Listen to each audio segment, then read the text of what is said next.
Hello friends, and welcome to the penultimate video in the Diablo Golden Ticket series. Since the very beginning of the game, we've been hearing quite a lot about this Archbishop Lazarus guy. I think it's time we were properly introduced, don't you?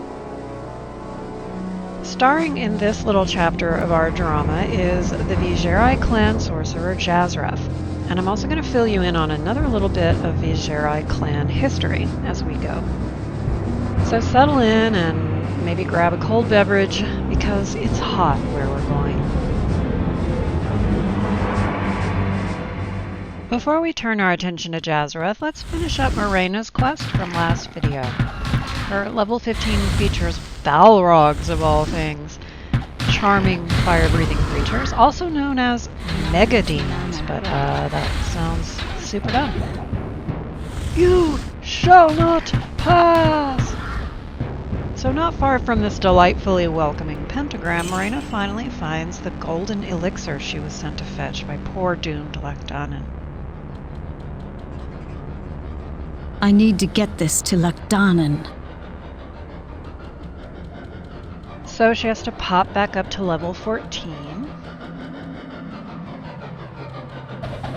You have saved my soul from damnation, and for that, I am in your debt. If there is ever a way that I can repay you from beyond the grave, I will find it. But for now, take my helm. On the journey I'm about to take, I will have little use for it. May it protect you against the dark powers below. Go with the light, my friend. I decided not to use this helm on Morena, as it takes away mana she desperately needs, and strength and vitality aren't super useful to her. But it does fetch her a tidy sum of money, and if you're playing as a warrior, it's a no-brainer, as it adds 50% to all your resistances. So let's turn our attention back to Jazreth. This is going to be our last time hanging out with him, unless you count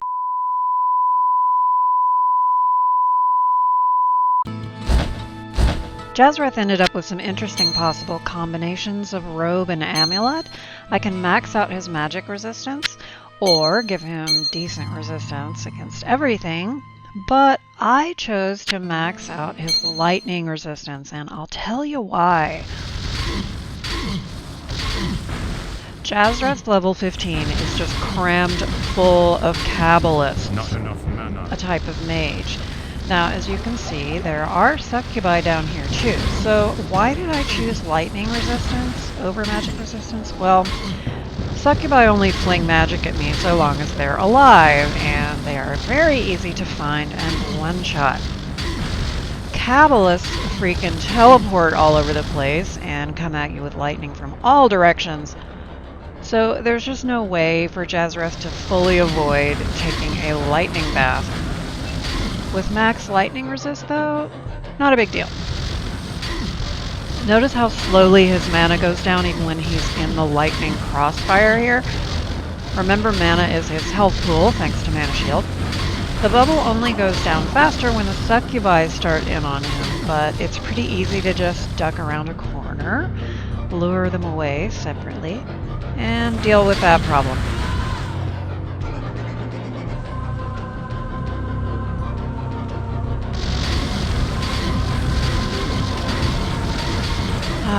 Super satisfying. Level 24 now.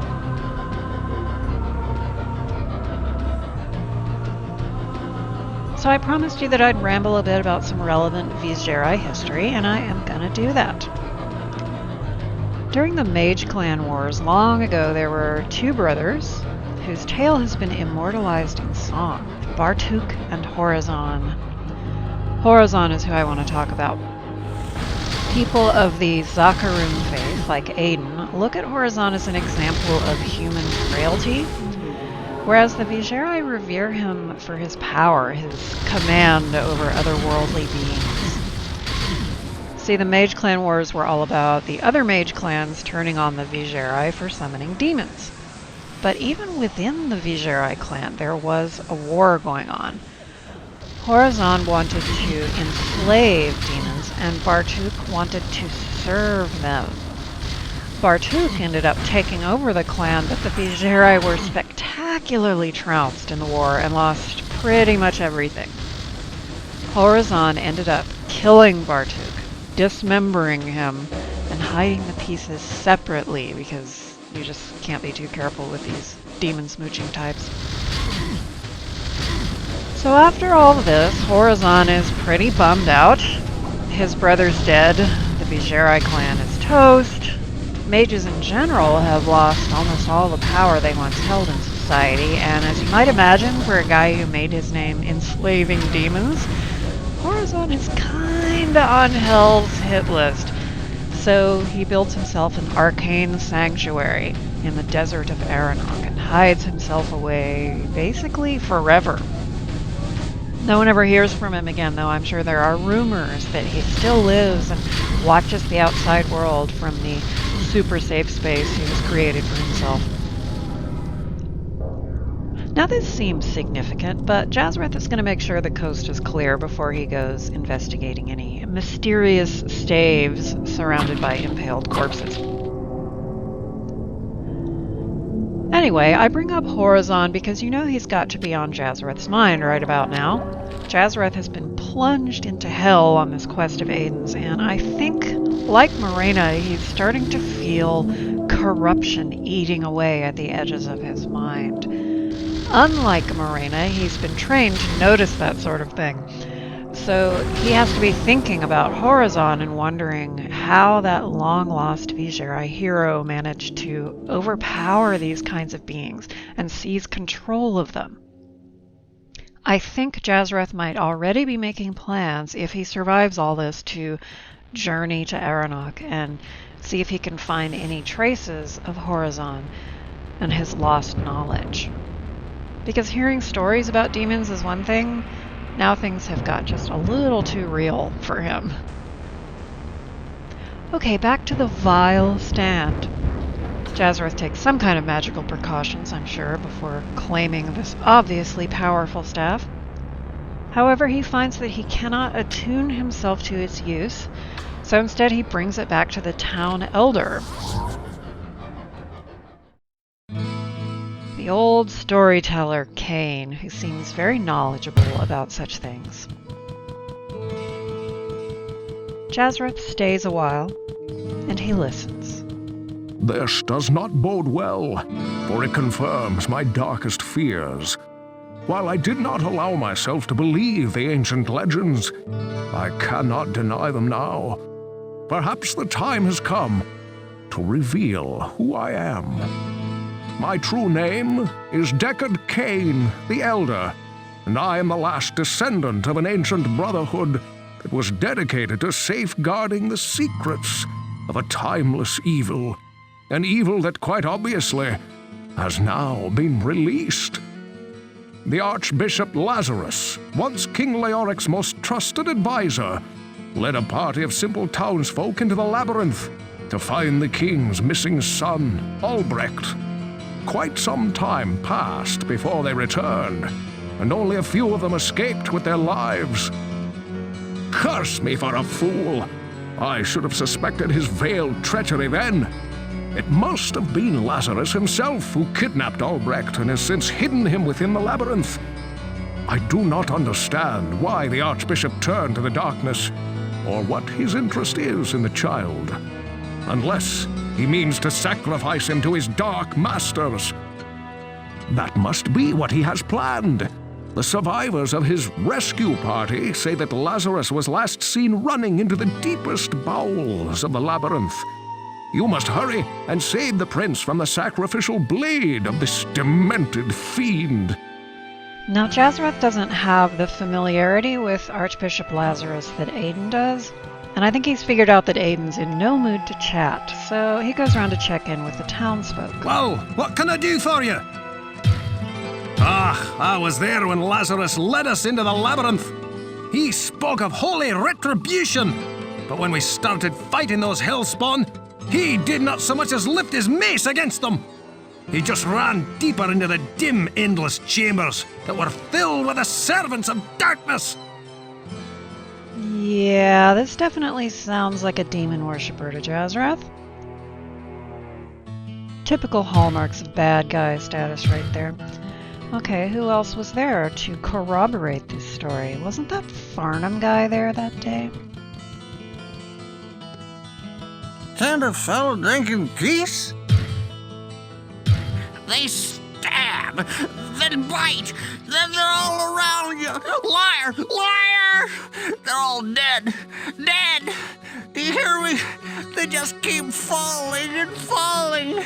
The blood spilling out all over the floor. All his fault. Okay, Jazreth is not really good with feelings, so he's just gonna move along now. What ails you, my friend? I was shocked when I heard of what the townspeople were planning to do that night. I thought that of all people, Lazarus would have had more sense than that. He was an archbishop and always seemed to care so much for the townsfolk of Tristram. So many were injured, I could not save them all. So Pepin presents a very different picture of Lazarus. He doesn't seem to realize that Lazarus was complicit in the evil that went on that day, but even not knowing that, he was surprised that the Archbishop would risk the townsfolk in that way. So apparently just leading them down there was already something of a break in the character Lazarus had established with the townsfolk. I remember Lazarus as being a very kind and giving man. He spoke at my mother's funeral and was supportive of my grandmother and myself in a very troubled time. I pray every night that somehow he is still alive and safe. Clearly Lazarus had a lot of people fooled. From Lazarus's writings, the one Aidan found down in the labyrinth, the Archbishop clearly had been serving Diablo for quite some time, but it's only very recently that he has dared to risk his sterling reputation by taking action. Greetings, good master. Welcome to the Tavern of the Rising Sun. Lazarus was the Archbishop who led many of the townspeople into the labyrinth. I lost many good friends that day, and Lazarus never returned. I suppose he was killed along with most of the others.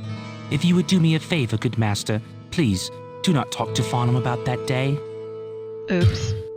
Yeah, I'll be sure to not do that.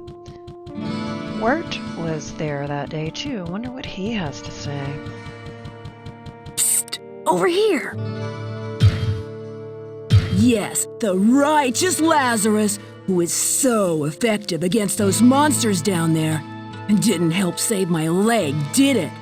Look, I'll give you a free piece of advice. Ask Farnham. He was there. Such a considerate kid. But notice even he isn't assuming Lazarus was in league with the demons. He just implies that he was completely ineffective against them. The dude really covered his tracks. I sense a soul in search of answers. I did not know this Lazarus of whom you speak, but I do sense a great conflict within his being. He poses a great danger and will stop at nothing to serve the powers of darkness which have claimed him as theirs. So the powers of darkness have claimed Lazarus, but supposedly he's conflicted about it? His actions seem to suggest that he's pretty well made up his mind, but you do have to wonder, the kind man that all the townspeople saw, was it all just an act? Or was it the last gasp of a once righteous man taking comfort in the small things he could do to help others, even as he made plans to doom all of humankind? So anyway, here we are in his secret demon-filled lair. Jazreth knows the man has to be down here somewhere, and he's fairly confident he now has enough power to end him. The challenge is finding him, because the architecture in this place is not what you'd call straightforward. Notice there's no doorway into that room to get all that gold I just looted. What is the deal here?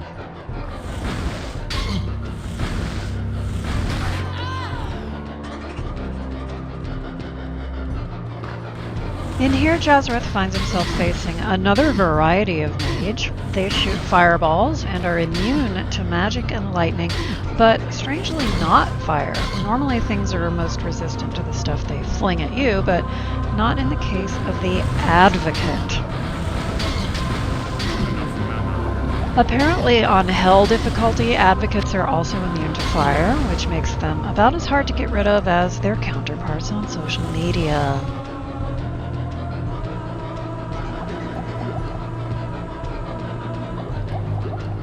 Okay, but let me just play Diablo's Advocate for a second. What if...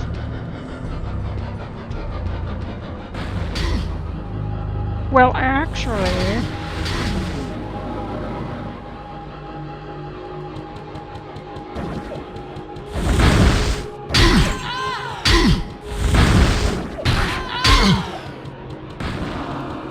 Do you have any proof of these accusations? That Farnham fellow seemed a bit emotional.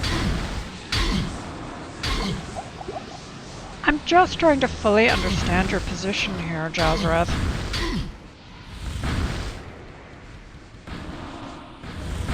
Debate me!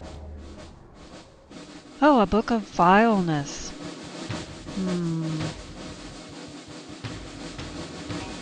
Jazreth is torn.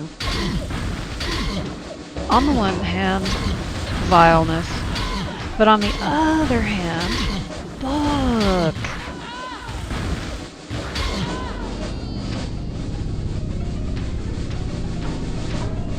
Come on, have we ever known our boy to resist a tome he found in a demon-infested labyrinth?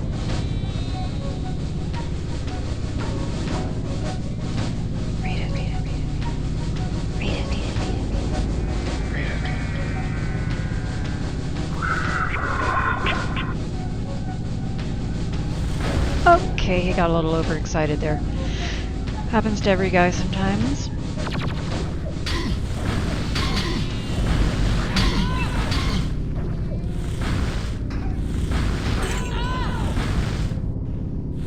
So it looks like the book activated a portal that lets him inside the previously inaccessible area. That strongly suggests that there must be an equally vile book on the other side that will let him into the other closed area.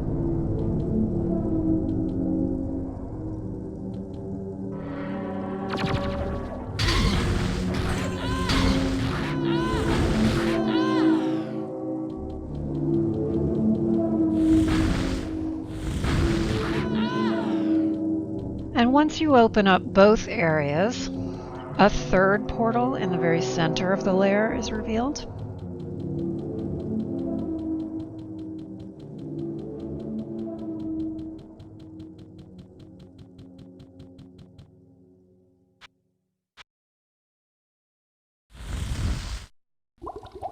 And this one will take you to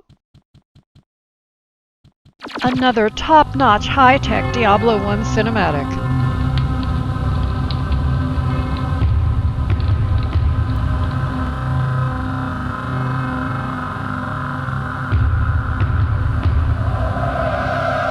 Abandon your foolish quest. All that awaits you is the wrath of my master. You are too late to save the child. Now you will join him in hell. So if you don't panic, this is a pretty easy battle for a sorcerer. You just want to start with Black Jade there because she has 0 resistance to fireballs. I would actually recommend switching immediately to Lightning and taking down Red Vex next, but I didn't do that here. Your madness ends here, betrayer. And it all worked out.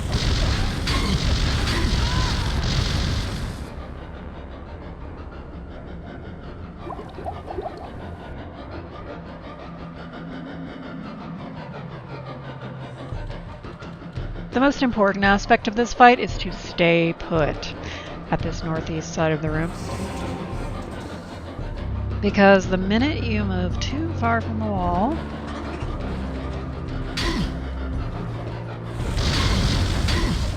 I still have lightning up from killing Red Vex, but these are just regular succubi and actually go down faster to fireballs, I think.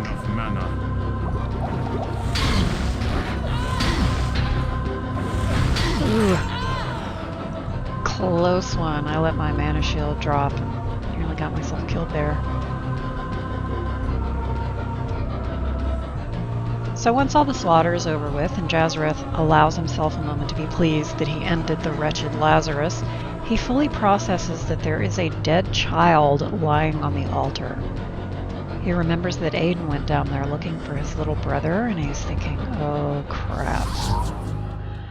So he pops back up to town and heads straight to the Rising Sun Tavern to find him. Aiden, I think you better go down there and see what I found. Aiden heads into what's left of Lazarus's lair. His palms are damp with cold sweat as he approaches the altar.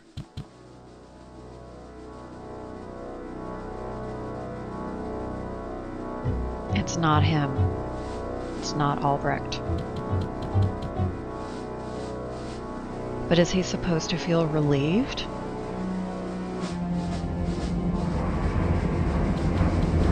Your story is quite grim, my friend.